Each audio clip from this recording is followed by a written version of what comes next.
wrong, new kid. I see you are trying to obtain the Coon Legendary card. Well, you never will. For I, Professor Chaos, intend to take the card for myself and use its what was it again? Its immense, almost unfair tactical advantages. God damn it, Butters. Oh yeah. Immense, almost unfair tactical advantages for my own evil purposes. Ha ha ha ha. That one-of-a-kind foil-lined, gorgeously illustrated card shall be mine. Guys, finally, oh my god, it's about that time. You already know what it is. It's your boy Zalgo coming back with you again for another South Park Phone Destroyer video. With that being said, we finally get to drop this information on you guys. Probably you would have found out by now with the dev stream going on, but superhero theme is here for South Park Phone Destroyer, and we got all the card reviews for you guys. We got 10 cards on launch, and we're about to showcase to you guys all that new hype stuff that's come to South Park Phone Destroyer. So give me a second while we switch right through. Alright guys, first up on the list, you know her, you love her, it's the brand new Call Girl card coming to South Park Phone Destroyer. So Call Girl is a legendary card, 7 energy cost. Stats are subject to change, so bear with us because this information is hot off the presses, so to speak. But she is a Warcry card that summons a superhero ally from your hand. I will try to interject some footage so you can see firsthand what that looks like. Boys are wimps. With the wind at my back, I'm invincible. So you gotta admit guys, that is pretty badass. I mean, the value that you can get from this card is pretty legit. Throw this out, boom, summons out another card out in your hand. Essentially, it's an energy cheat if you really look at it, and we all know how much energy cheating in this game is like OP. So that being said, we got your friendly neighborhood Call Girl here making her first appearance into the world of South Park Phone Destroyer. On to the next one. We got your boy Fastpass making his guest appearance into the world of South Park Phone Destroyer. 3 energy costs superhero card, fighter class, epic card, so you know the stats are going to be decent once again. As with all the card releases, stats and numbers are subject to change. But Fastpass, surprisingly, I know it's going to be to a lot of people, is not an aura based card like all his other themed counterparts, but is actually a charged character. So he gets a charge ability where he targets the nearest enemy and damages all enemies in his path. I'm gonna drop in some footage here for you guys so you can check that out in action. Beware my return.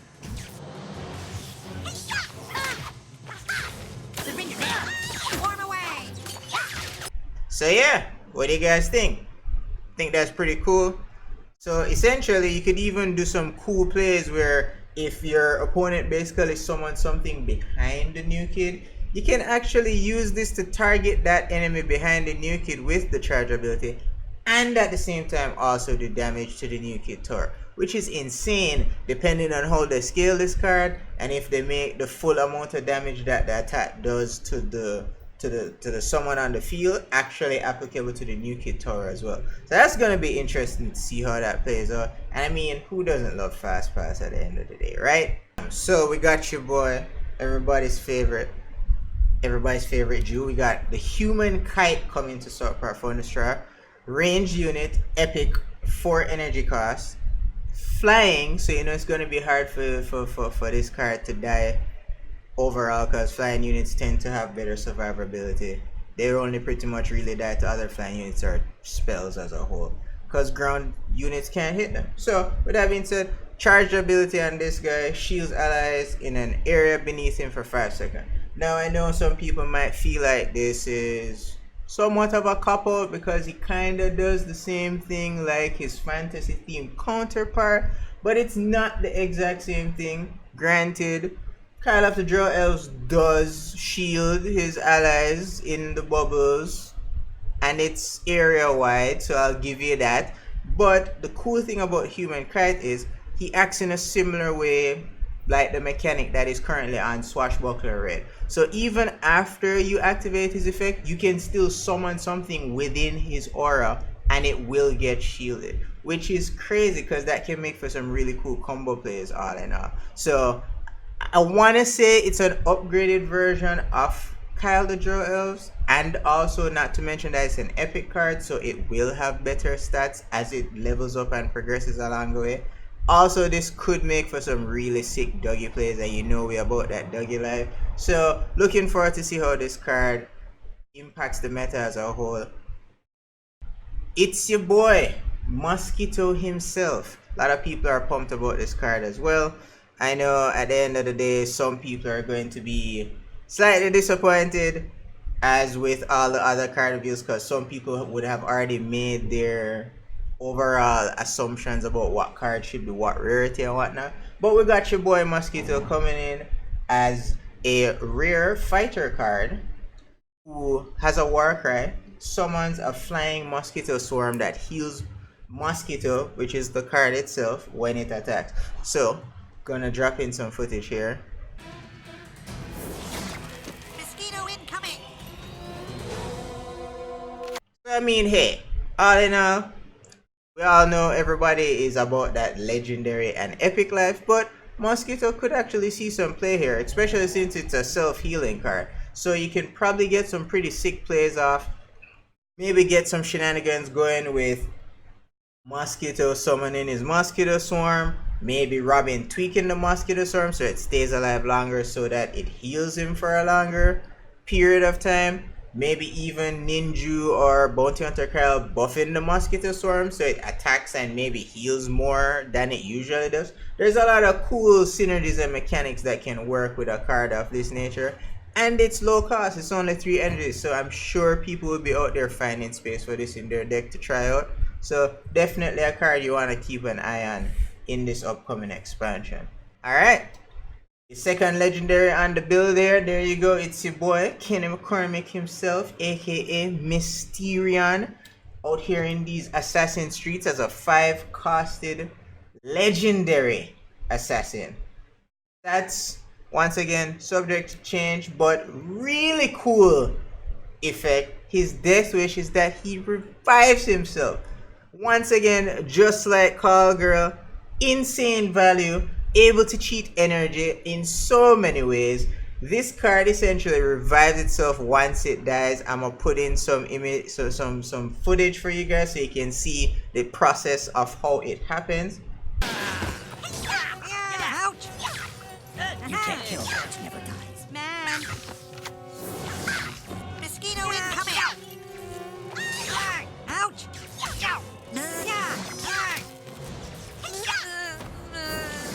I'm here to spread cheer! I am your nightmare. So essentially when it dies, well, when he dies, he turns into this little ghostly ball aura of awesomeness, floats his little ass all the way back to your new kid tower, and then gets respawned.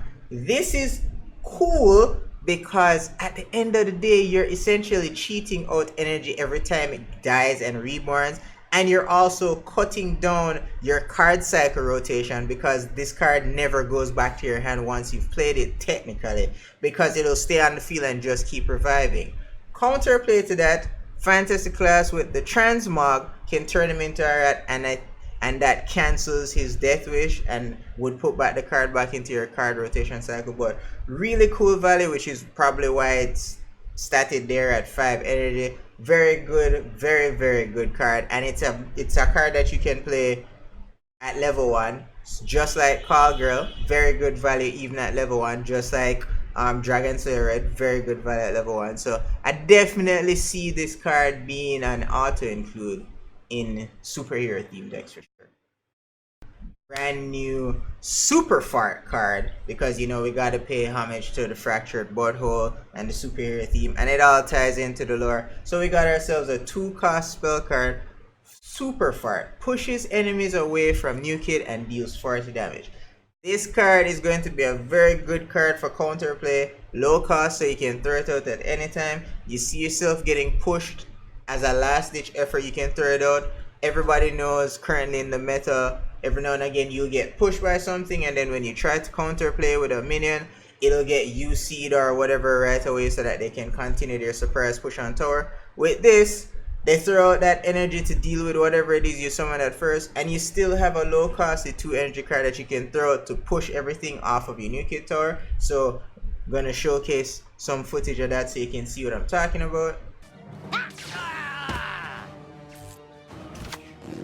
You can't kill that which never dies. And then the cool thing about this, even when you do that and you super fart everything away, there's not much counterplay to it because you buy yourself some time at the same time to recoup and get some energy, or at least slow things down. If you're being like hastily approached by a Dougie or an assassin pusher or something, it gives you a little bit more time to react. And funny enough, no counterplay to it because you can't exactly body block. Body blocking, for those who don't know, is potentially when you put one summon in front of another so that the blowback effect that occurs pushes one summon into another so it doesn't travel the full distance back. People also used to use a similar kind of technique with charge abilities right in front of the new kid whenever the explosion goes. But I digress.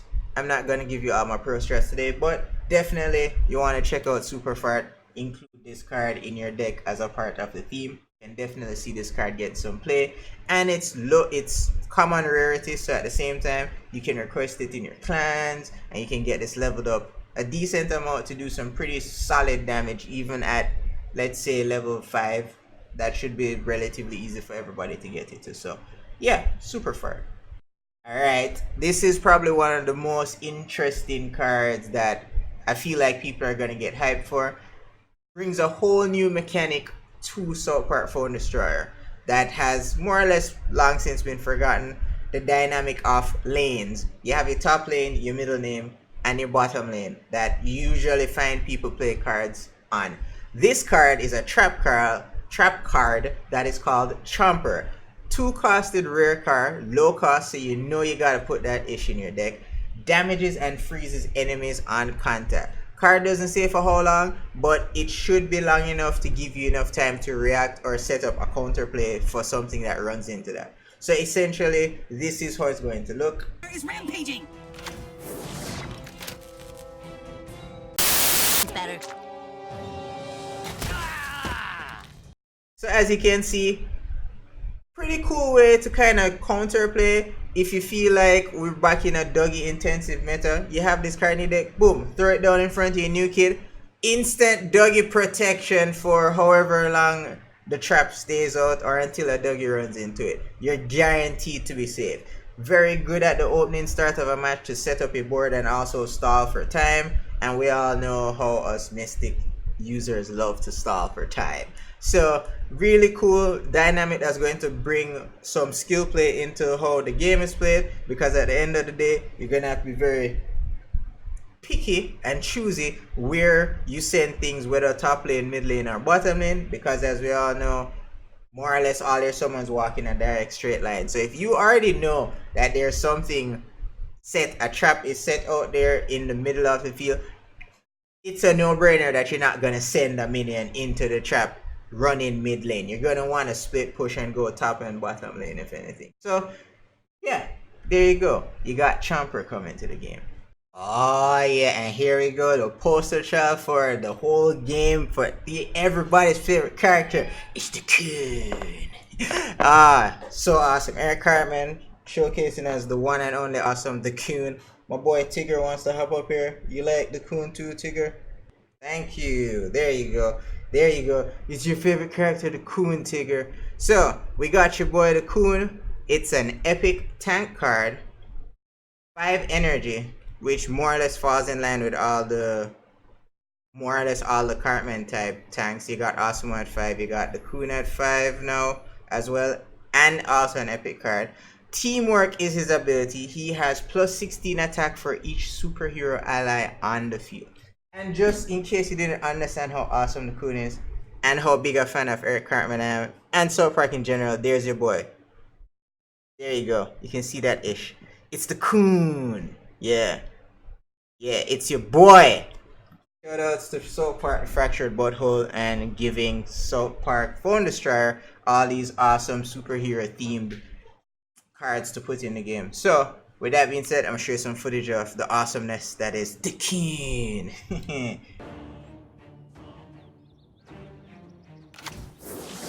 Retreat before the king. Never use power tools unsupervised. It is I, the human kite. How cool was that? I mean, really? Come on. Queen is badass. I don't care what anybody says. Cartman is godlike. Cartman is the best thing that ever happened so far for Destroyer. But yeah, so you can see how the synergy between something like Call Girl into the Coon into two low-costed superhero theme minions, and this tank can get really out of control really quickly. Be very much aware of the wording of this card, as it very clearly says superhero ally on the field. So it will not be affected by other themed cards, only by superhero themed cards. But I gotta say, looking like a mighty nice tank right about now. It's your boy, it's Toolshed. Honestly, was never really a big fan of him in the game, but I'm digging this ability that he has. We have a 3-costed epic superhero theme card here. Charged ability disables an enemy's trap that's placed nearby. So if he walks within a certain range of a trap, he's pretty much the only person that can disable the trap and prevent himself from walking into one, or potentially save another team ally from walking into a trap. Otherwise, if he's not in range of a trap, he'll actually disable it, MacGyver the issue out of it, and you'll be good to go. So that's what this looks like. I'm a master gadgeteer. These claws shred flesh. Don't try this at home. Evildoers beware. So yeah, another really decent low-cost epic card. So you know its stats are gonna be pretty good. All in all, can see this getting some play, especially with the new trap mechanic and the field, introducing some levels of skill play to how you set up your board and how you counter play. So I'm looking forward to see how this card affects the meta as a whole. And let's not forget everybody's favorite old Jolly St. Nicholas Santa Claus is also in the game. So we could see some abuse between Hanky and Santa Claus deck synergizing with Toolshed and just like putting out a crap ton of traps on the board for your opponent to deal with. So yeah, fun times are coming. We have Tupperware, 4-costed fighter, common card, immune to abilities, status effects, and spells. Honestly, at first I kind of felt like this card was underwhelming, but after sleeping on it a bit and thinking about the fact that nothing affects this dude, I can see this being a common to be reckoned with if they stat this properly and it grows properly. Similar to how much something like Blood Elf Baby is a problem.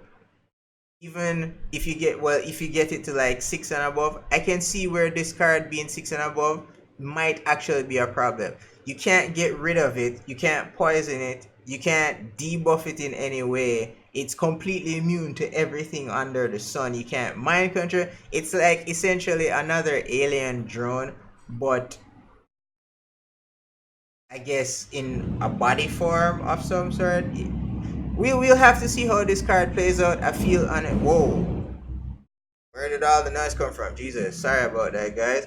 I feel like this card is going to be a card that you kind of build a deck around. Similar to, like I said, Alien Drone, where we see now in the meta where Alien Drone actually is being played a lot with Cut Magic because it can't be transformed by Cut Magic. So we might see a kind of similar approach in that regard. Might even throw in Tupperware as an additional thing you can have on board so that it doesn't get Cut Magic. I can definitely imagine a world where someone throws out the Alien Drone, 4 energy, waits till they get back up to 10, throws out a Tupperware. By this point, your opponent is probably going to put out 1 or 2 stuff.